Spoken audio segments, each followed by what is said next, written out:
This is the last 64 match between Tom Cousins and Adam Bassoo. Mark Shepherd with you for this one as we see Adam break off in frame one.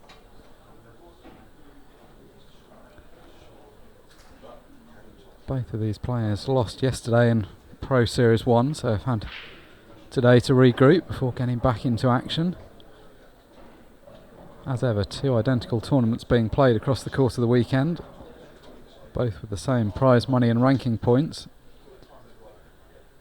So two opportunities across the weekend to get your hands on the silverware or achieve whatever goals you're coming to at the start of the weekend.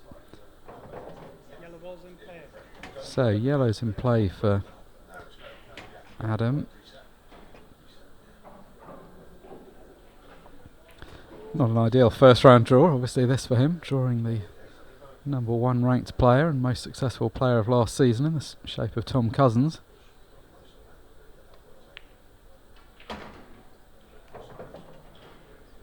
To say Adams looks pretty composed the whole way through since he started his pro career. He just looks like a dangerous opponent. As with every player that's not right at the top of the rankings, sometimes consistency can be the issue. On his day though, more than capable of beating anyone. Got the cannon almost right, but it's just ended up stuck to the yellow when he was hoping he'd be further away from it. That means he now can't pot the yellow bottom left or the one to the left centre, so if he wants to continue attacking it'll have to be the pot to the right centre.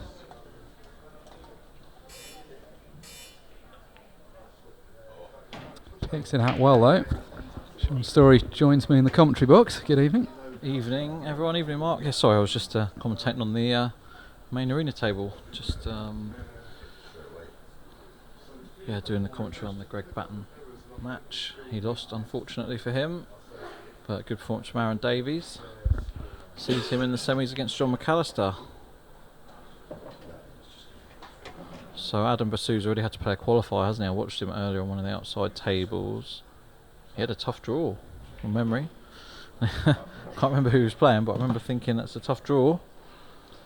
Well, it's certainly a tough draw at this point because he's playing Tom Cousins, which is not top of anyone's list. Tom's 0 from 1. What do you mean? Well, this weekend. That is true. He's got a good moment to catch him at. That is for sure. Bless him. He is just flying at the minute, though. Tom, to be fair, I don't know.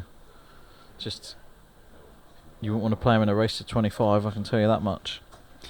No, the shorter the better, really. Yeah. More chance of nicking a frame. So yeah, Adam Bassoo beat Callum Singleton 7-3. Callum's had a nightmare weekend from being, was it 5-1 up on Phil and one sort of half mistake. Phil managed to find a treble at 5-1 down with not long left on the clock and end up winning the match. Was it 4-1 or 5-1? I can't remember. But yeah, Callum from that point, centre stage, has had a bit of a nightmare, bless him. Yeah, it's tough when that kind of thing happens. It feels like he was a small margin away from it being a completely different weekend. As it is, the scoreboard just says that he lost the first couple of matches. Yeah, what a chance to hand Tom. Yeah, he done all the hard work. He started off well in that clearance, then he slipped out of position, recovered it, and then ultimately thrown it away again. You just really don't want to let Tom get comfortable motoring because he is just, yeah, I mean, playing better pool than I thought was possible to play really at the moment. Certainly in practice. Yeah, I think he was, well, it goes without saying, he's a bit disappointed with how yesterday went, but he was talking quite honestly earlier in commentary about how he'd got a bit distracted by the match clock when he had a lead against Jez Graham. He was saying that just wasn't something that he ever normally thinks about. I don't think he could quite understand how he'd got into that. But I think you can be pretty sure that he's going to come out with a more positive mindset today. I mean, it's crazy. The right thing, you know, he's a, believe it or not, he's a percentage player. It's just his percentages are very good because it's such a big break and clearance. You know, he's got all the big shots to make clearances happen, but he does actually play the percentages for his game very well. And why would you not add in time clock management to being a percentage player, really? Yeah, I mean, I think if If you to rephrase what he was saying, he probably just didn't quite get the management correct, and it distracted him. The idea was probably the right one. Especially with ball in hand. But there's the Tom Cousins sledgehammer break.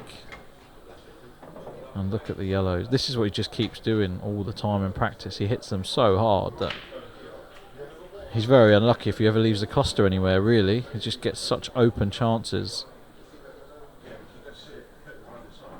Where we did measure the speed of the break at Clash of the Titans, he's hitting them about 27 miles an hour as an average speed. Obviously it's coming off of his cue slightly quicker, but measuring the average speed, 27 miles an hour. To put it into context, kind of most pros are between 20 and 23. There's only a few that can hit it harder than that. It's the fact that he can hit it harder whilst keeping some kind of control as well. Most people, if you said to them, we're running a speed gun contest, you've got to get to 27, they'd be chucking themselves at it and they'd lose all accuracy. But for him, it seems like he's playing well within himself. Well, I can't hit 27, so even chucking everything at it, 24 is about the max for me. And then I do lose all control, so there's no point. But yeah, it's just easy power with him, and I'm sure he could probably hit it harder than that. It wasn't a big sample size, and he is just using a normal cue, a normal snooker cue spec with a normal tip on it, and it's just all technique. Yeah, I mean, it makes it seem quite silly. People are spending so much time getting perfect breaking cues, and then he just turns up and does it. I mean, it's always the technique, isn't it? It's the acceleration through the ball that's the key thing in any cue sport.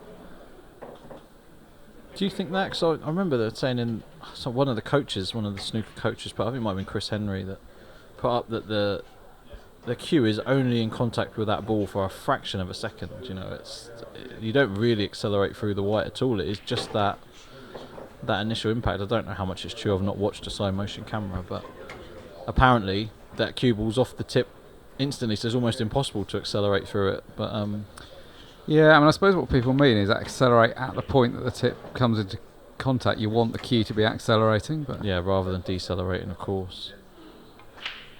We definitely hear the term decel quite a bit.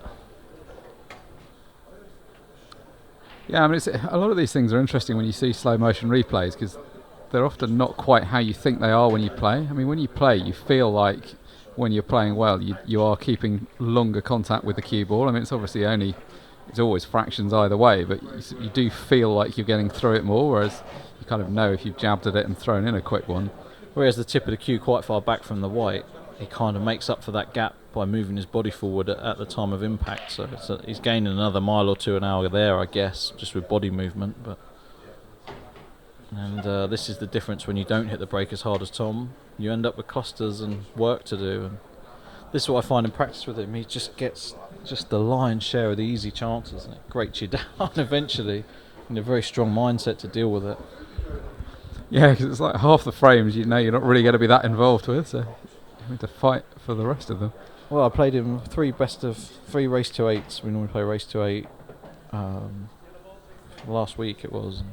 I think I'd have to drive an hour 15 to play him as well. We play at Attleborough Snooker Centre, and I live in Ipswich, so it's an hour and 15 from my house roughly with traffic. An hour on a clear run, but I know I sat there to play. Effectively, if you ran them close, a best of 45, I guess, or whatever it is, 3 race to 8, and I think I played in 10 or 12 frames and went home. And you just think, well, you might as well have played on your own, mate. Really, what's the point? I'm wasting my time. Just likes that somebody to watch and say good shot where he's clearing up.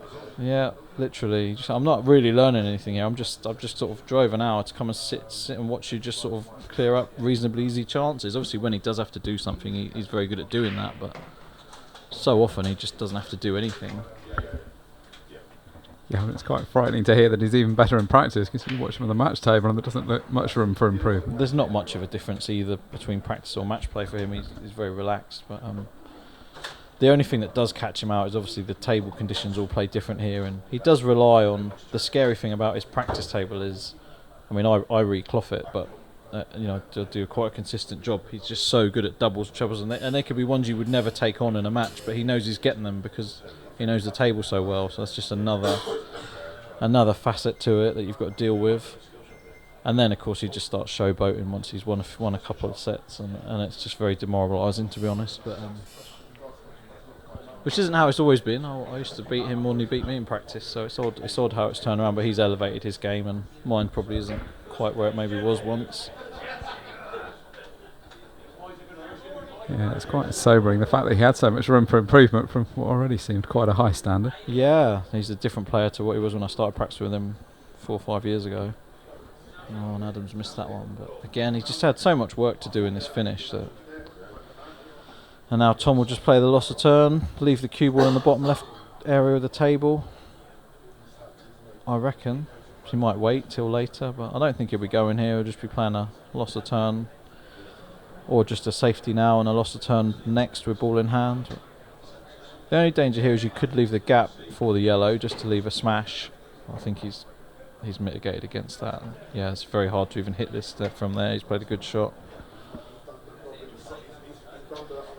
You almost wouldn't mind Adam hitting it either, because you might well bump out the red that's tied up next to it. I'm going to say now I don't think you can hit this unless you swerve, but you're not going to. You can swerve a real masse round between the two reds, but you're not going to have any pace on the yellow. You're just going to get the red out. So I don't think you can hit this like this. But I mean, regardless, he's in a spot.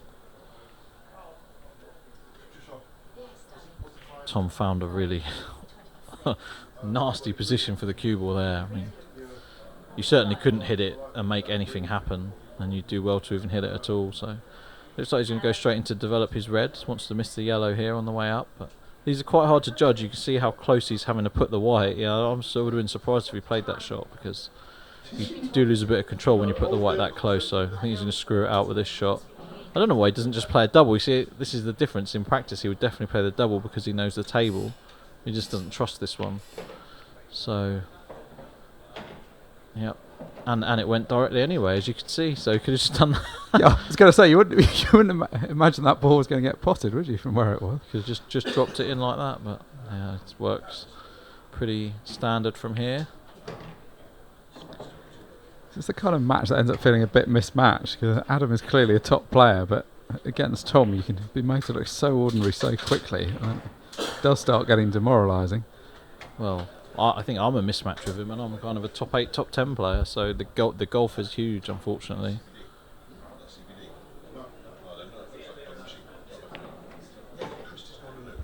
He's obviously going to want to make progress in this tournament. He's going to be annoyed at how it went yesterday. It's not like you're expecting him to lose in the first round both events in a weekend. But has Adam not had 3 chances in this match? Has he been on the table all 3 frames? Yeah, and I mean that I think is the problem, because as we all know from when you play Tom, if you have a few chances and you don't take them earlier on, your confidence diminishes and his increases, and it becomes even more of a mismatch. No, he's lost control there, but again, it's just there's so much power there. You can just see the difference between the layout that Adam had and the layout Tom's got, and this will just happen most of the day. He very rarely has many problems to deal with after his break, and he very rarely breaks dry, so it's a tough cookie to crack. Very real prospect of going 4-0 down for Adam, which is going to feel pretty tough. I think right now he's probably in that horrible territory of just thinking he'd like to get a couple on the board. That's obviously never going to be a good mindset to be in. Just to move his chalk out the way. Ever the ultimate professional. Yeah, I don't know why. It always amuses me, the fact he leaves this chalk on the table. It's just not what you see anybody else do. He might be the laziest person I've ever met. Saves getting it out of his pocket between shots. I don't know what it is, but there you go. He does it his own way. He's a maverick, isn't he? He doesn't care.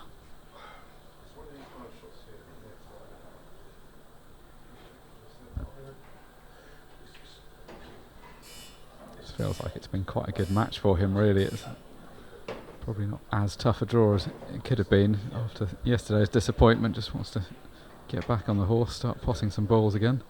Adam beat me in the World Masters a couple of years ago in Ireland, and I played about as well as I can play. You very rarely lose a match where you play. I missed one ball. It was the 8 ball to win on at 8-7. That was the only chance I got to get in front in the match. And yeah, I mean, I had a soft bounce the shot before, so it was a tiny bit tricky and it should have been, but I should have made it. But I don't think he really made a mistake in the match. You know, he took a lot of finishes out off the break, so he's more than capable. But it is hard, A, to, you know, the opponent he's playing, and B, I mean, he's just had a good win over Callum, but it's on the outside table, and it's quite a jump move into the match table with the table playing differently, and also that the time clock added in. We obviously don't have a time clock on the outside tables. Plus, it is a different a different table as well. These are Supreme match tables. The outside, it's a Supreme match. Yeah, and the outside tables are Supreme winners. So we've got all that to deal with. Whereas Tom very rarely has to play on the outside tables. He's rightly always on one of the streams, virtually. He's the guy most people want to watch. Certainly what to like about watching this game. Makes it look so easy. Yeah. Doesn't really feel like much has happened in this match so far. It's 4-0. It just feels like he's been sauntering around, just rolling the balls in. Been there, done that. It's a horrible place to be. Well, yeah, I mean, it does say something. You were the number 2 ranked player not so long ago. If you're struggling with it, it shows how hard it is for everyone else. If you're not breaking well against Tom, it's very rare he's going to not break well. So, like I say, I mean, I've been competitive with him for a long time, but recently it just seems to have changed.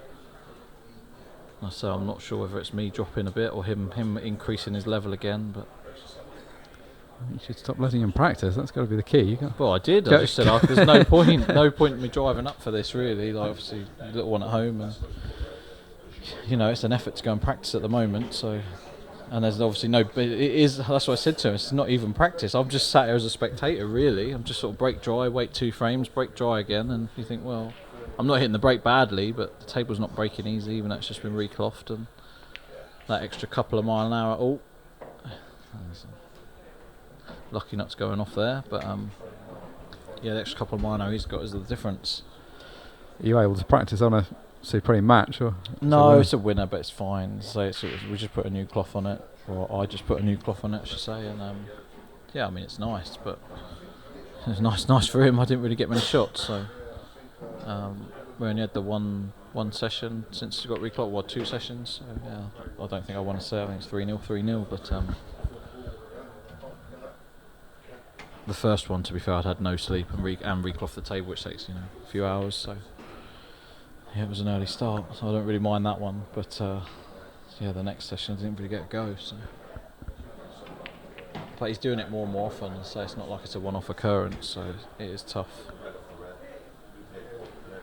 Yeah, I mean, something's definitely changed in the last year or two. Obviously, part of it's the confidence, but it seems like it was more practice led to more confidence, and then it all went from there. I don't know. He doesn't practice loads. I mean, he does, as in, he's in the club a lot, and he does these challenges. But like I say, most people won't play him. We've got Sean Chipperfield around our area. I don't think they practice much. He said the same thing. You just kind of get fed up of it.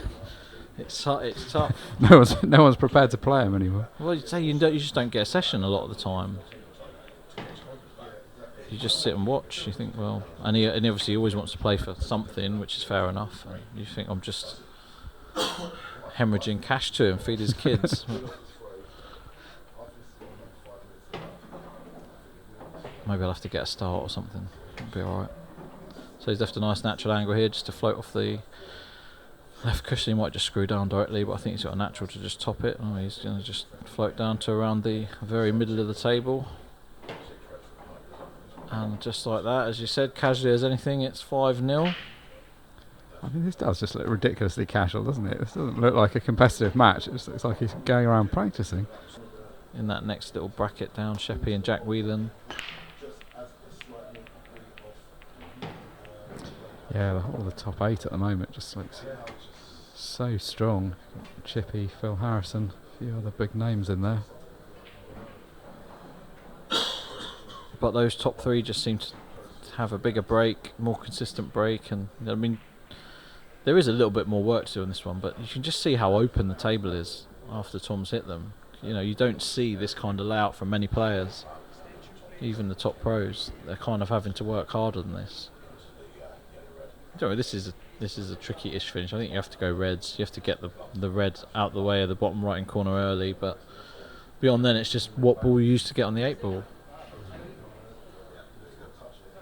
The 8-ball's guarded, or can he move something? He's very good at kind of moving the table around, so he might try and get a cannon in there somewhere, but he always finds a way to give himself the biggest margin in a finish. Yeah, it's definitely an underrated skill, as you say. Like he doesn't actually always look like a percentage player because everyone associates him with a big break. But if you watch how he's going about these finishes, he's playing the right shots. Oh, I can tell you now, he's a very clever pool player. So this is the route I saw in my head. But so bottom right, bottom left, top left, and then use the red over the top right to kind of float down towards that middle pocket. The 8-ball goes from there. It's very tight, but if you land good in there, you want to land somewhere near that yellow that's closest to the right middle, basically, for the 8-ball last. So in an ideal world, you want to kind of play this one bottom left. The one you play over the top left. Oh, there you go. See, he's going a different way to me. This is where I'm going wrong. He's using the one at the bottom of the table last. I don't see where it gives him an edge, but we'll find out in a minute.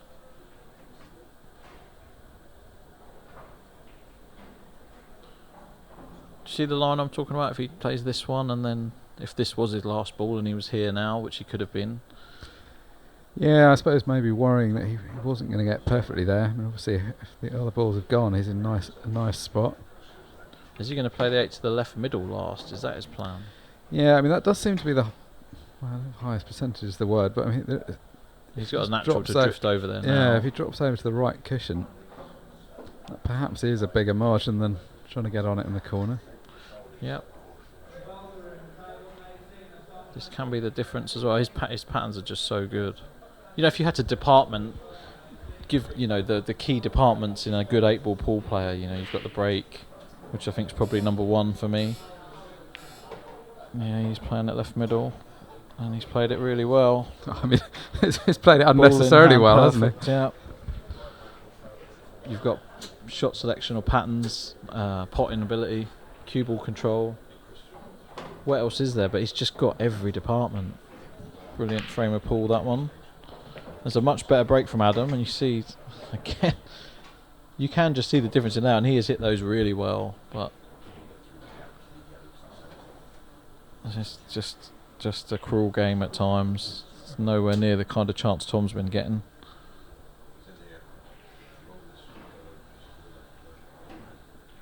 Difficult chance as well. It's 6-0 down because he knows full well that if he was to pot a couple of balls and then miss, it's probably the end of the match. I mean, you need yellows really, don't you? The reds, it's too hard to get that difficult red out. Yellows, you've got options. You've got to pot the long one first though, near the two yellows and the red together. The one, I think reds are a very, very tough finish. Yeah, I think it's the fact that he's behind and it wanted an easy starter. I think he's probably thinking in his head he don't want to miss the first ball and then the match is over. Yeah, I just think you've done it the other way here, and how are you going to get that? I mean, he has got options, but it's just so hard to get that red out and land on something. I mean, can he power off the bottom cushion off this shot? You could arc it. You're a little bit close to do that. It's the only thing. The cue could easily double hit. Just the amount of power you'd have on it. I don't see any easy way to bump it out and land on a ball. I don't know if you can go up off the top cushion now. This red nearest the 8-ball, cut that in. Lots of right hand side. That would be a good route. Oh, he's hit that well. What a shot. What a shot that is. Well, that's nice to see. He's been frozen away from the table for the last few frames after those early mistakes. We've got a bit to do here. I think these are naturals now. This is the perfect angle to just drop in, and yeah. Couldn't have come out any better for him, but he deserved it. He found a really good shot there. I didn't realise that red necessarily went to the right centre, to be fair, but yeah, he's found a good clearance here, and means you get to see Tom's break again. Yeah, prolongs the inevitable by at least one frame. Well, you never know. You never give up, but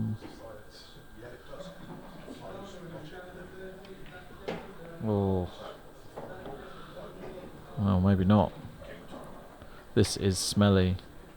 I think it's just below the straight, isn't it? So this is a real clip back. The cue ball may even double kiss the 8 ball here. Can it reach it in time? If you catch it thin, you can end up. Yeah, it's just, that was a horrible shot. I'd be so disappointed with that one. Yeah, it did feel like he'd done the hard work. I did always think that positional shot might be a bit of an issue. I mean, it wouldn't be at all if you were playing well and if you'd won a couple of frames, but I don't know, somehow it just never quite seemed like that was a guarantee. He left himself unnecessarily thin on it, so he was having a player shot rather than. He didn't have the natural angle, did he? He just wanted to be a little bit straighter, and then you didn't have to worry about going too far. But